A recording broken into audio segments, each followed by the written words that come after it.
Bonjour, aujourd'hui on va s'intéresser à un exercice d'analyse sur le calcul intégral dans lequel on va essayer d'effectuer une intégration par partie. Un exercice qu'on peut bien poser pour les élèves de prépa au CG, voire au CT.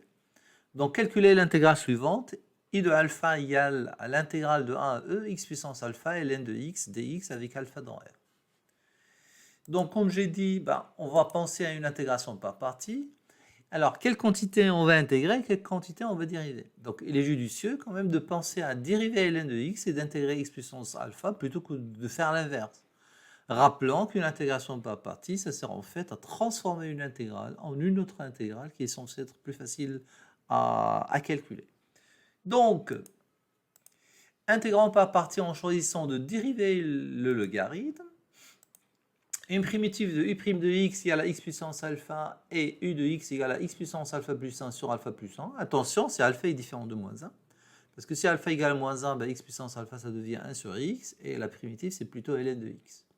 Donc, il faut faire attention. Donc, on traitera dans un premier cas alpha différent de moins 1. Et le cas particulier, alpha égale à moins 1, sera traité à la fin. Alors maintenant, si l'on pose v de x égale à ln de x, donc la dérivée de ln, c'est 1 sur x. Ainsi, si alpha est différent de moins 1, on a i de alpha égale, donc là, j'effectue mon intégration par partie.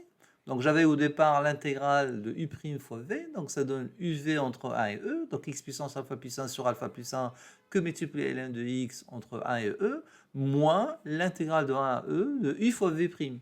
Donc moins l'intégrale de 1 à e de x puissance alpha plus 1 sur alpha plus 1 que multiplié 1 sur x.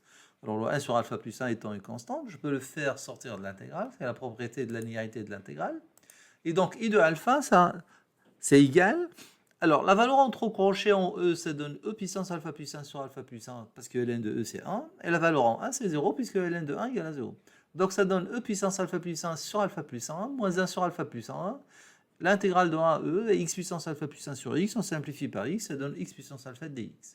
Alors là, on intègre aussi facilement. Donc, ça donne e puissance alpha plus 1 sur alpha plus 1, moins 1 sur alpha plus 1 au carré, x puissance alpha plus 1 entre 1 et e. Et donc la suite, ça donne e puissance alpha plus 1 sur alpha plus 1, moins exponentielle alpha plus 1 moins 1 sur alpha plus 1 au carré. Donc là, on va essayer de réduire en même dénominateur. Ça donne alpha plus 1 que multiplié exponentielle alpha plus 1, moins e puissance alpha plus 1 plus 1, le tout sur alpha plus 1 au carré. On simplifie par l'exponentielle alpha plus 1. Et donc, le résultat final, c'est i de alpha égale à alpha que multiplié exponentielle alpha plus 1 sur alpha plus 1 au carré. Alors, que se passe-t-il si alpha égale à moins 1? Alors, si alpha égale à moins 1, l'intégrale i de moins 1 serait alors l'intégrale de 1 à e de x moins 1, donc de 1 sur x fois ln de x.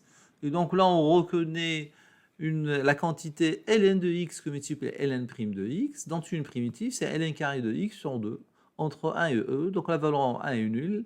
Et la valeur en e, ça donne 1, ce qui fait que i de moins 1 égale à 1,5. Voilà. J'espère que vous avez compris. Je vous remercie. À bientôt.